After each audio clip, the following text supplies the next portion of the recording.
justice for all Floridians.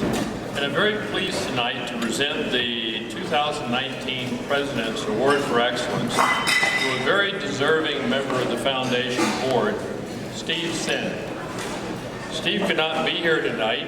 I believe he may be in Italy. That's not a bad place to be.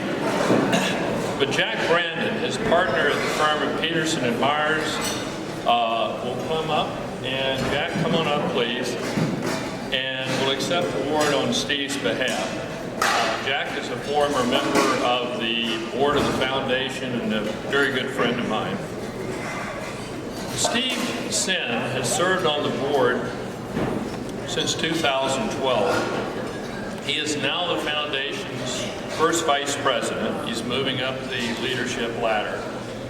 Steve is the chair and has served as the chair of the investment committee.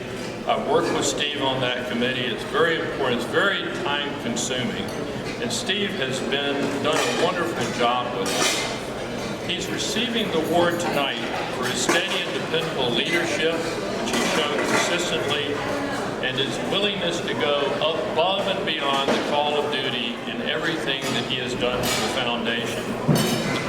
Steve, Jack, as you know from being your partner for so many years, does everything with the utmost professionalism and has a very even-keeled approach to solving problems, dilemmas, and has very deep values in doing that. He has a commitment for excellence in everything that he does. He's a tremendous asset to the foundation, has been and will be. So we send our congratulations to Steve. Jack, is he in Italy? Is that where he is? He is in Italy. We send our congratulations to him. And Jack, thank you very much for being here.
To represent her firm, Carlton sponsors of the Doyle Children's Advocacy Award.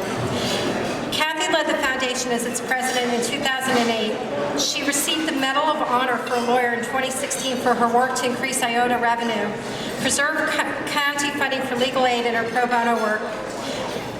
I personally also thank Kathy because she was instrumental in shepherding the foundation through a transition. So thank you, Kathy.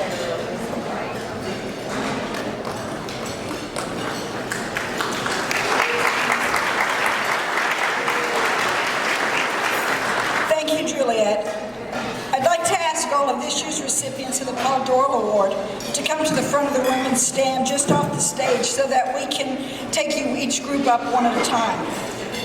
It is my honor on behalf of our law firm to present the Doyle Children's Advocacy Award.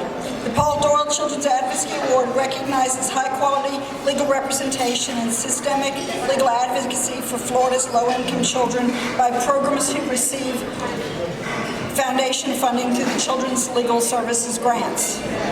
This award honors Paul Doyle, my friend and the founding director of the Foundation's Legal Assistance for the Poor and Law Students Assistance Grant Programs. The awards committee included Maria Gonzalez, Paige Greenlee, Carlos Haley, Bob Pardo, and Ray Reed, and it was headed by Maria Henderson. Thank you, Maria, for your service in that role, following the many years of your husband and our dear friend Bill Van Nolwick's service to the foundation. This year's winning project involved reuniting children in immigration detention centers with their families. In early 2018, the Department of Homeland Security began to to refer immigrants who cross the border without permission to the Department of Justice to face prosecution under a zero-tolerance policy. As a result, thousands of children were separated from their parents under apprehension by Customs and Border Protection. For over 20 years, the American for Immigrant Justice Association has been the only agency that's provided legal services to children detained in Office of Refugee Resettlement shelters in South Florida. These shelters are normally populated by unaccompanied minors, but there was suddenly a dramatic shift. The majority of the children in these centers were now separated minors, many under the age of 8. These children were suffering from severe injury and trauma. Few spoke English. They didn't want to talk about their legal case. They just wanted to know when they could see their parents again. Some of the children were so young they didn't even know their parents' full names or their own birthdays or their ages. Demonstrating its ability to respond rapidly in the face of an unprecedented situation, AIJ immediately re-strategized and shifted its resources. They produced a coloring book that allowed staff attorneys and shelter advocates to successfully communicate with vulnerable children and worked around the clock to reunify the children and their families. The staff spent countless hours, including most nights and almost every weekend for 8 weeks, tracking down parents by studying any available documents, finding other family members, and reaching out to adult detention centers and lawyers across the country who may have information. Overall, AIJ successfully reunited 100 of the 120 children with their families.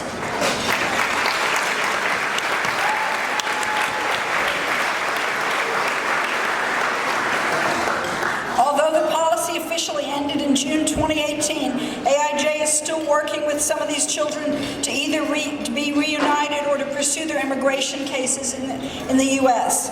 I'd like to ask Jennifer Anzardo Valdez to join me on stage to accept this award on behalf of AIJ.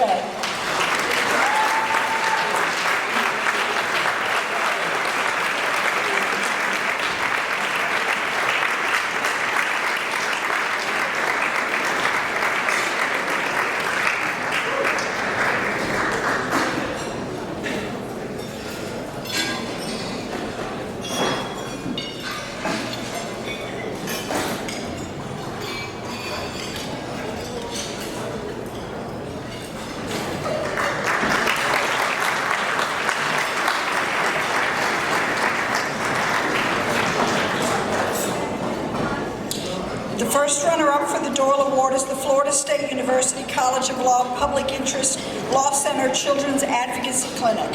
The clinic's human trafficking and exploitation law project uses direct representation and community outreach to combat commercial sexual exploitation of children. There is a group of children that falls through the cracks, those who were trafficked but not already involved in the dependency system. These children are unable to access the same services as foster children. With the clinic's help, children receive treatment in a safe harbor program without first being placed in foster care. The clinic has also collaborated with a local teen drop-in center to provide workshops for homeless youth at risk of trafficking. The clinic trains lawyers to advocate for trafficking survivors and created a replicable model. Would Paolo Anino, Daniela Donassalo, Laura Dudwowski, and Caitlin Keogh please join me on stage to accept this award?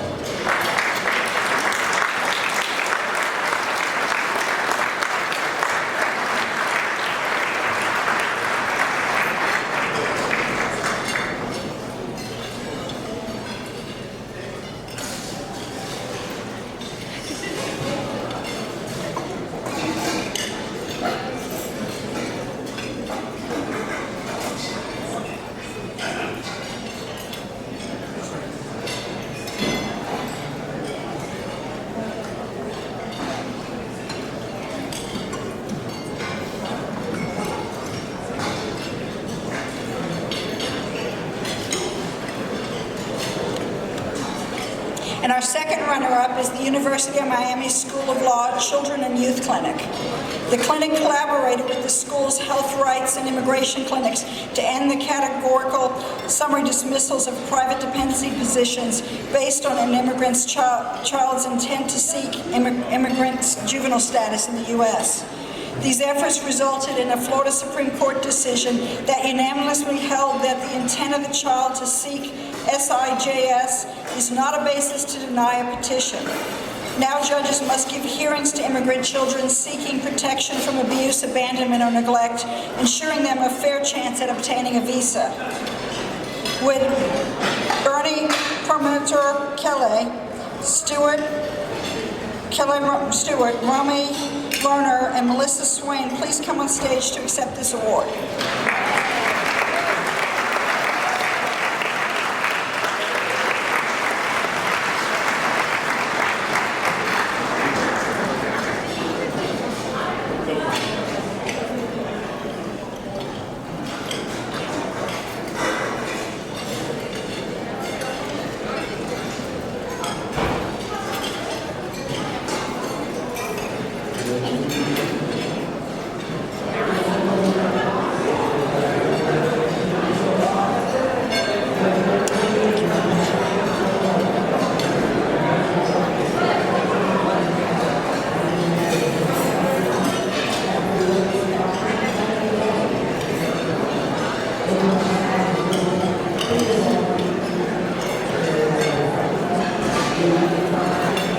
Thank you, Kathy. This spring, the Foundation's Pro Bono program created an innovative new online platform to match lawyers and law students so they could work on pro bono cases together. In our first year, more than 300 pro bono cases were taken by teams of lawyers and law students. Students and alumni from all 12 Florida law schools participated in the Florida Pro Bono Law School Challenge. Earlier today, the winners of the challenge were announced, and I'd like to share them with you so that we can give them the extra recognition they deserve. FAMU College of Law won for the most alumni engagement. Barry University School of Law won for most student engagement. And the school that matched the most students with its own alumni was Florida Coastal School of Law. They received the MVP Pro Bono Champion Award. Please let's give them a round of applause.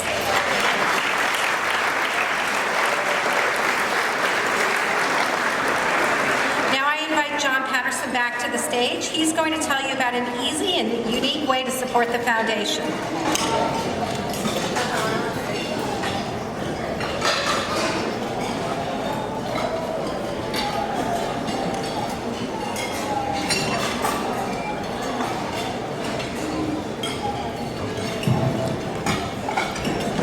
Thanks, Julia.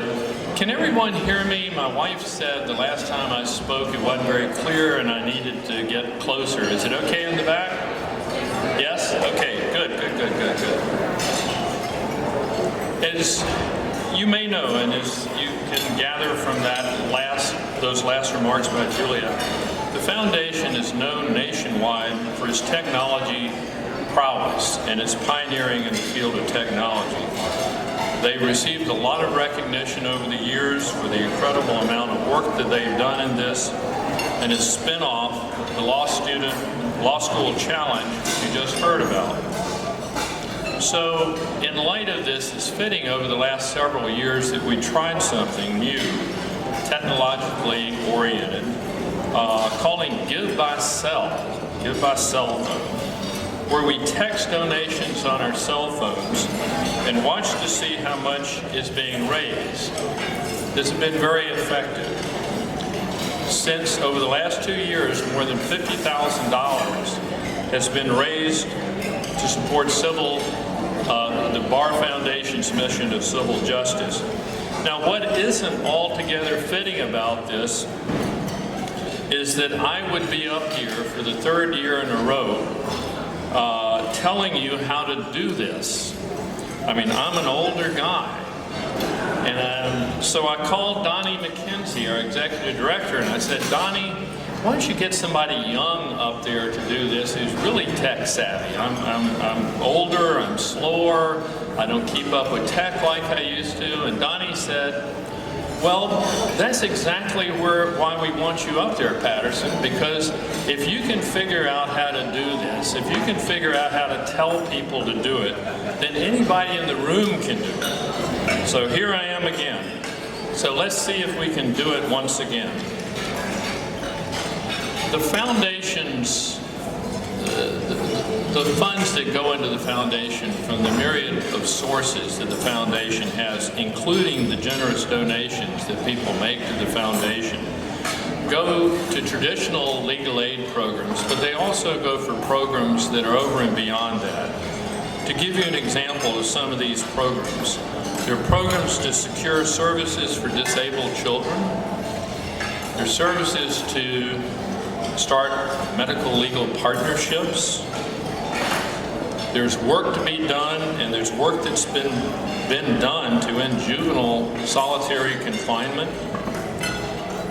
There's work done to represent the survivors of domestic violence, to exonerate innocent prisoners, and also to support veterans whose benefits have been improperly terminated. And none of these programs and none of these things, this good work, would be possible without civil legal aid lawyers. You must have civil legal aid lawyers to make this work. So there's another program in this regard that you may not have heard of, but I'd like to bring it to your attention tonight.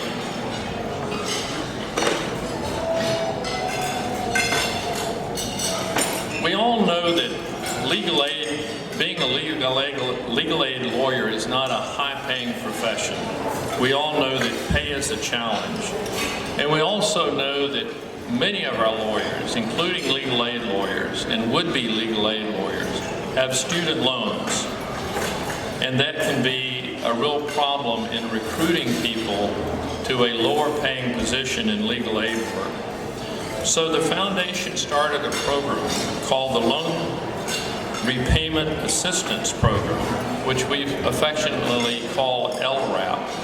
And that was started in 1992. And the goal was to help the foundation's grantees, your local legal aid organizations, hire and retain qualified attorneys.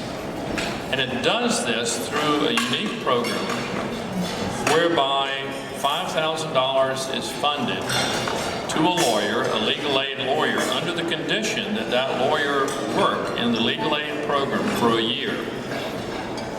And if the lawyer does that, fills that responsibility, then that $5,000 has gone to repay the loan. And then that's repeated in another year. It's not you have to make an application for this on an annual basis. And this, over the years, since 1992, has been an invaluable tool for local legal aid organizations to hire and retain quality lawyers to do legal aid work.